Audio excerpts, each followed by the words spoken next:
दोस्तों Indian railway finance corporation limited यानी IRFC की बात करें, यहाँ पे कुछ बड़ी अपडेट निकल के आ रही है जिसको इस वीडियो के माध्यम से डिस्कस करेंगे।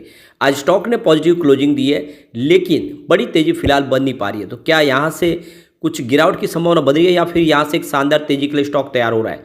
तो आईआरएफसी जिसने बहुत ज़बरदस्त रिटर्न दिया काफ़ी कम ही समय में, लेकिन अभी आप देखें तो ये कंसोलिडेट होता हुआ दिखाई दे रहा है। क्या बड़ी तेजी के लिए आने वाले समय हमें कुछ इंतजार करना होगा? क्या इस लेवल पर खरीदारी कर ले या अभी अभी वेट करें? रेलवे के शेयरों के लिए संभावना तो बहुत सारी पॉजिटिव है। सरकार ने जिस तरह से एक के बाद एक अनाउंसमेंट किए वो काफ़ी फायदेमंद हो गए आईआरएफसी के लिए। आईआरएफसी रेलवे की इंफ्रा कंपनियों को फाइनेंस प्रोवाइड करने का काम करती है और इसको कुछ फ्रेश ट्रिगर मिलने वाले हैं। इसके रिजल्ट भी हमारे सामने आने वाला है। अगर रिजल्ट बेहतर होगा तो इस स्टॉक को कोई रोक नहीं पाएगा। तो इन सारी बातों को जानेंगे इस वीडियो के माध्यम से। लेकिन फ्रेंड, उससे पहले अगर आप पहली बार हमारे चैनल पे आए तो चैनल को सब्सक्राइब कर दीजिए, एक बेल आइकॉन दबा दीजिए ताकि जब भी नया वीडियो बने पहला नोटिफिकेशन आपको मिले। वीडियो पसंद आए तो लाइक से जरूर कीजिए। चलो फ्रेंड्स, वीडियो स्टार्ट करते हैं। मैं हूँ आपका दोस्त एसबी दवे और हमारे अपने चैनल ऑनलाइन कमाई में आपका बहुत बहुत स्वागत है। तो सबसे पहले बाजार की बात कर ले तो आज बीएसई सेंसेक्स 72,152 के स्तर पे क्लोजिंग दी है, जहाँ पे 34 पॉइंट की गिरावट थी, यानी 0.047% की गिरावट थी। गिरावट तो बड़ी नहीं थी, लेकिन बात यह है कि सुबह शुरुआत 300 साढ़े 300 पॉइंट की शुरुआत पॉजिटिव हुई थी, उसके बाद गिरावट हुई है। इसका मतलब ये है कि दबाव देखने को मिल रहा है और ये गिरावट एफआई की तरफ से हुई है। एफआई जो पिछले 3 ट्रेडिंग सेशन से बाजार में लगातार खरीदारी करते उन्होंने बिकवाली कर दी है। तो आज एफआई ने 14,534 करोड़ का नया इन्वेस्टमेंट किया, लेकिन सामने 16,225 करोड़ की बिकवाली कर दी। तो उनकी जो बिकवाली का आंकड़ा है वो 1,691 करोड़ निगेटिव है और ये 1700 करोड़ के आसपास जो बिकवाली की, इस वजह से माहौल बिगड़ा है। वैसे पिछले 3 ट्रेडिंग सेशन से वो लगातार खरीदारी कर रहे थे, लग रहा था कि वो बाजार में खरीदार बनेंगे, लेकिन आज उन्होंने काफ़ी बड़ी बिकवाली की है। वैसे 5 ट्रेडिंग सेशन में इस नए साल महीने के करीब 2,888 करोड़ का उन्होंने माल अभी तक बेच दिया है, तो वो फिलहाल बिकवाली बने हुए। दूसरी तरफ बाजार को सपोर्ट मिलता है डीआई की तरफ से, लेकिन डीआई ने भी आज कोई खास खरीदारी नहीं की। आज डीआई ने 12,012 करोड़ का नया इन्वेस्टमेंट किया, लेकिन सामने 11,684 करोड़ की बिकवाली की। तो उनकी खरीदारी का आंकड़ा 327 करोड़ पॉजिटिव है, जो काफ़ी कम है और इस वजह से बड़ी तेजी बन नहीं पाई। वैसे इस महीने में 3,570 करोड़ का उन्होंने नया इन्वेस्टमेंट कर लिया है। तो फिलहाल डीआई तो बायर बने हुए। अब आईआरएफसी की बात करें, स्टॉक की शुरुआत हुई 164 पर, शुरुआत तो पॉजिटिव हुई। क्लोजिंग देख सकते हो कि 160 के आसपास थी कल की, और इंट्राडे में 165 का हाई भी बना, लेकिन जो लो है वो 159 का है। यानी गिरावट भी हुई, लेकिन निचले लेवल से फिर कुछ खरीदारी देखने को मिली और गिरते बाजार में भी इसने अच्छी क्लोजिंग दी है 162 के आसपास, जहाँ पे 1.27% की तेजी देखने को मिली।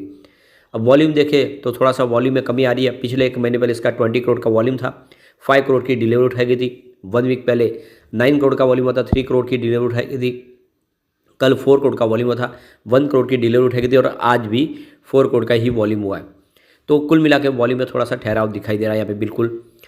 अब यहाँ पे जो बड़ी अपडेट निकल के आ रही है, सरकार इस समय जो हाई कैपेक्स खर्च कर रही है रेलवे कॉरिडोर्स के ऊपर। सरकार आप देखें तो इस समय रेलवे कॉरिडोर बना रही है, जिसमें स्पेशली जो मिनरल्स और सीमेंट के जो बिजनेस है, जहाँ पे सीमेंट की इंडस्ट्रीज हो या फिर मिनरल्स अलग अलग जो उनकी वहाँ पे माइंस हो, तो वहाँ से अगर आप देखें तो डायरेक्ट कॉरिडोर लगाने की संभावना बन रही है। इसके अलावा पोर्ट से कनेक्टिविटी दी जा रही है और हाई डेंसिटी जहाँ पे पॉपुलेशन है वहाँ पे, और अब जो सरकार फोकस करिए सी फूड जहाँ पे मिल रहा है वहाँ से उसको एक्सपोर्ट करने के लिए भी कॉरिडोर बनाने की सरकार ने संभावना तलाशनी शुरू कर दी है। तो सरकार चाहती है कि सी फूड को एक्सपोर्ट किया जाए, उसके लिए कॉरिडोर बनाया जाए, जिससे आने वाले समय इकोनॉमी में कुछ बूस्ट मिले।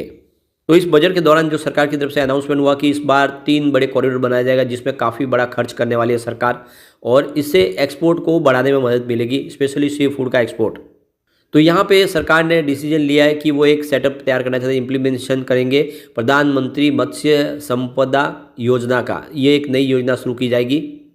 तो इसके लिए सरकार अलग अलग 5 बड़े एक्वा पार्क बनाने जा रही है, जिसमें मछली उद्योग का पालन किया जाएगा और बाद में उसको ये जो मछलियाँ को एक्सपोर्ट किया जाएगा। तो ये मत्स्य उद्योग के लिए सरकार ने बड़ा फैसला कर लिया है। तो यहाँ पे देखो कि जो नेशनल कमेटी ऑन एक्सपोर्ट और इंपोर्ट चेयरमैन है संजय बुधिया, उनका कहना है कि करीब 1 लाख करोड़ तक का लोन दिया जाएगा और वो भी 50 साल के लिए बिल्कुल इंटरेस्ट फ्री लोन होगा, लॉन्ग टर्म के लिए दिया जाएगा, जिससे इस सेक्टर से एक संभावना पॉजिटिव बने और लोग ज़्यादा से ज़्यादा इसमें निवेश के बारे में सोचें और जो सी फूड का बिजनेस है वो तरक्की करे और आने वाले समय इससे लोगों को भी कुछ रोज़गार तो मिले लेकिन देश में इकोनॉमी में भी मजबूती मिले।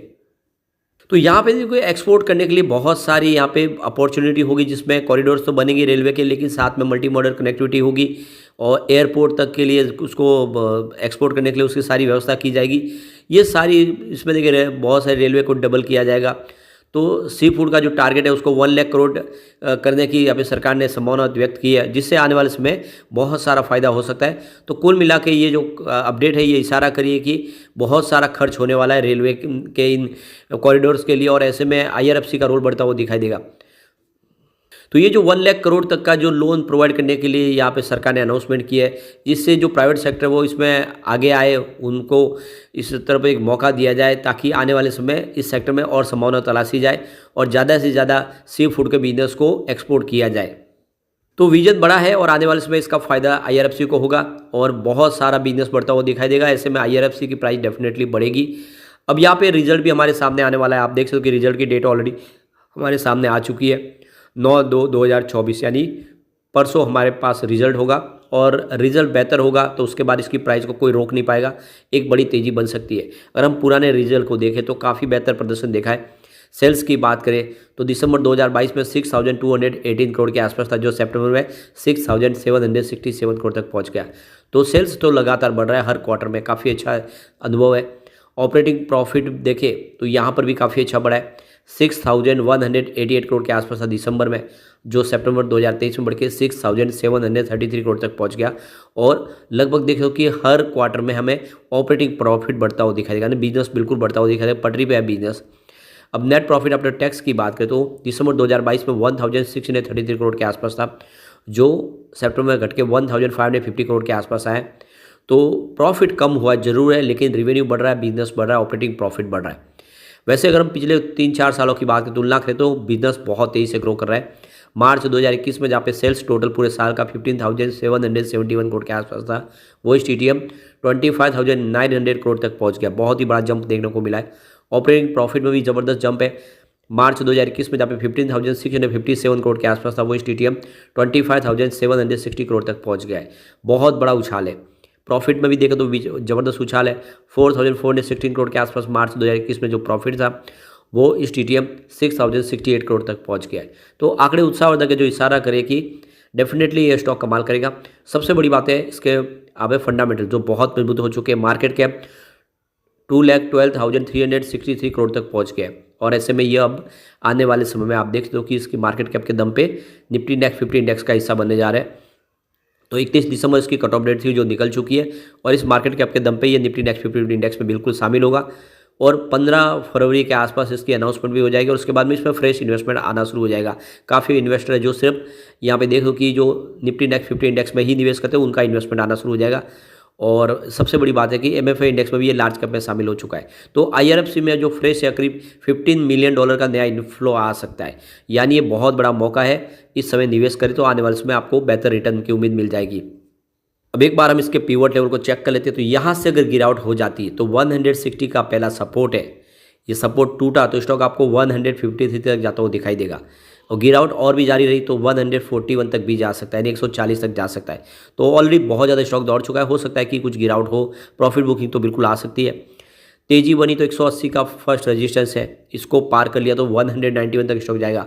आपको ये ध्यान रखना चाहिए कि 192 ऑलरेडी ये जाके आ चुका है। इसको पार करने के बाद सीधा 190 तक जाएगा, नहीं 200 तक जाएगा, और एक बार 200 को पार कर लिया तो फिर इसके लिए 300 दूर नहीं है। तो बिल्कुल वेट करें, एक बार 200 को पार करने दें, उसके बाद में फ्रेश इन्वेस्टमेंट करें। फिलहाल थोड़ा वेट करें, अभी दबाव दिखाई दे रहा है, लेकिन ये लंबी रेस का घोड़ा आने वाले समय आपको मालामाल कर देगा।